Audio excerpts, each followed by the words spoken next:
नमस्कार। आज की क्लास के बाद आप सीख पाएंगे कि जर्मन में पहले सेंटेंस को कैसे बनाया जाता है। जैसे आपने पिछली क्लास में सीखा था कि इश, डू, एरएसजी ये सब क्या होते हैं, पर्सनल प्रोनोमेन।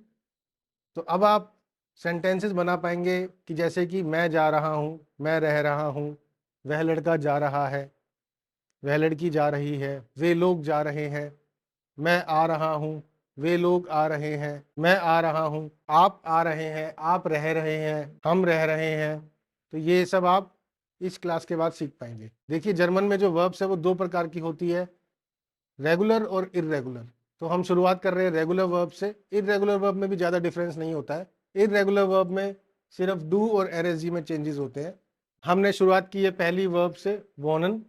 अगर हमने रेगुलर वर्ब्स के इस रूल को सीख लिया तो हम सभी सभी यानी कि 100% जितनी भी रेगुलर वर्ब्स है उन सभी के अंदर ये रूल अप्लाई होता है, इसीलिए उनको रेगुलर बोला जाता है, रेगलमैसिक बोला जाता है।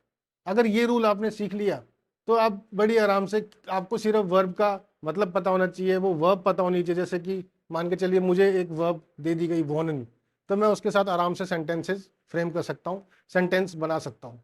तो हम शुरुआत करेंगे। वोनन जो वर्ब है इसको बोला जाता है इन्फिनिटिव फॉर्म, ओरिजिनल फॉर्म।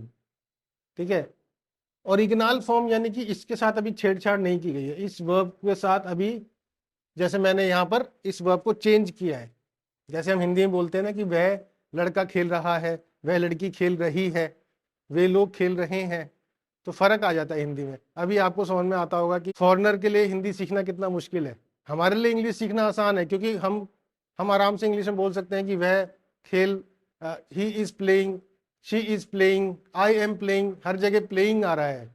लेकिन जर्मन में भी अलग है और हिंदी में भी अलग है। ठीक है, तो जो चेंजेस हो रहे हैं वो चेंजेस यहाँ पर हो रहे हैं, मैं आपको एक्सप्लेन करूंगा इनके बारे में बाद में आराम से। शुरुआत करेंगे, ये वर्ब का ओरिजिनल फॉर्म है, इन्फिनिटिव फॉर्म है।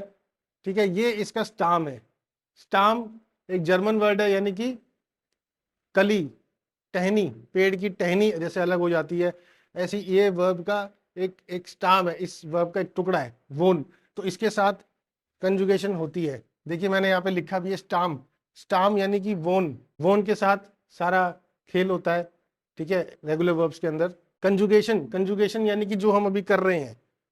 कंजुगेशन के अंदर देखिए क्या हो रहा है, इश, डू, एरएसजी। जो रूल है वो रूल सिंपल सा ये है कि इश के साथ ई लगता है, डू के साथ एस टी लगेगा। किसके साथ लगेगा? डू अगर है तो स्टाम के साथ एस टी लगेगा, इश अगर है तो स्टाम के साथ ई लग रहा है, एयर के साथ स्टाम है प्लस टी लगेगा, वियर के साथ ई एन लगेगा, ईयर के साथ टी लगेगा, जी के साथ ई एन लगेगा, जी के साथ ई एन लगेगा। देखिए मोटा मोटा यहाँ पर ज्यादा कंफ्यूज होने वाली बात नहीं है। जहां पर भी ई एन लग रहा है वो देखा जाए तो पूरी वर्ब ही है, पूरी ओरिजिनल वर्ब है। देखिए वोनन जैसे यहाँ पर है वैसे यहाँ पर है, वियर है, जी है, जी है, वियर जी, जी के साथ तो ओरिजिनल फॉर्म आती ही आती है, चाहे रेगुलर वर्ब हो चाहे इरेगुलर वर्ब हो। ये तो आपके लिए इतनी आसानी हो गई है। ईयर के साथ भी हर वर्ब में, ईयर में भी हर वर्ब में रेगुलर हो चाहे इरेगुलर हो, कंफ्यूज होने की जरूरत नहीं है। ईयर के अंदर सिर्फ स्टाम के साथ टी लगता है। अभी जो सारा खेल है वो यहाँ पर है, इश के साथ ई लग रहा है, स्टाम प्लस ई, इश वोनर, इश वोनर, डू वोन्स्ट, वोन के बाद एस टी लग गया, डू वोन्स्ट, एरएसजी वोंट, एरएसजी के साथ टी लग रहा है।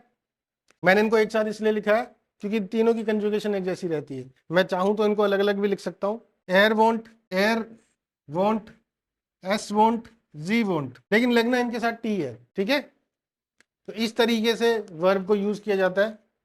वियर वोनन, मैंने आपको पहले ही बताया, वियर और जी, जी के साथ वर्ब की ओरिजिनल फॉर्म ही आएगी, चाहे आप कान को ऐसे पकड़े चाहे ऐसे घुमा के पकड़े, बात एक ही है। ओरिजिनल फॉर्म वियर जी, जी के साथ आ रही है, लेकिन रूल जो है, रूल मैं आपको डेप्थ में बता रहा हूँ। ठीक है, तो आपको पता रहना चाहिए कि वियर जी, जी के साथ ओरिजिनल क्यों आ रहा है, क्योंकि रूल ये है कि स्टाम के साथ ई एन लगता है, जी के साथ भी स्टाम के साथ ई एन लगता है, और जी के साथ भी स्टाम के साथ ई एन लगता है, ईयर के साथ टी लगता है।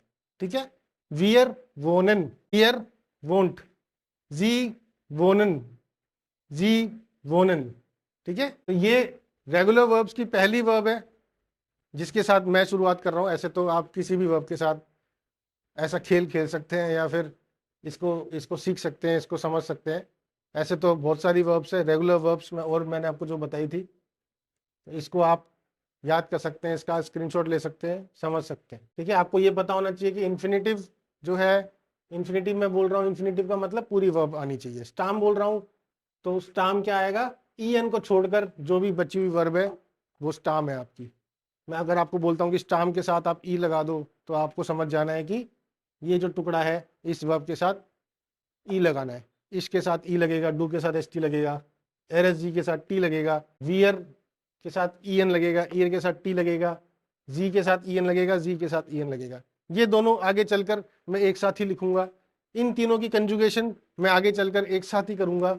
जैसे मैं ऐसे आपको बता दूंगा, इनको लिखने की जरूरत नहीं है, और आगे चल के हो मैं को एक साथ ही लिखूंगा। आपने समझ जाना है कि जी बोल रहा हूँ यानी कि सिंगुलर प्लूरल दोनों है, आप या आप लोग, तो दोनों की कंजुगेशन क्योंकि एक ही होती है। ठीक है, इसको आप प्रैक्टिस करें। धन्यवाद।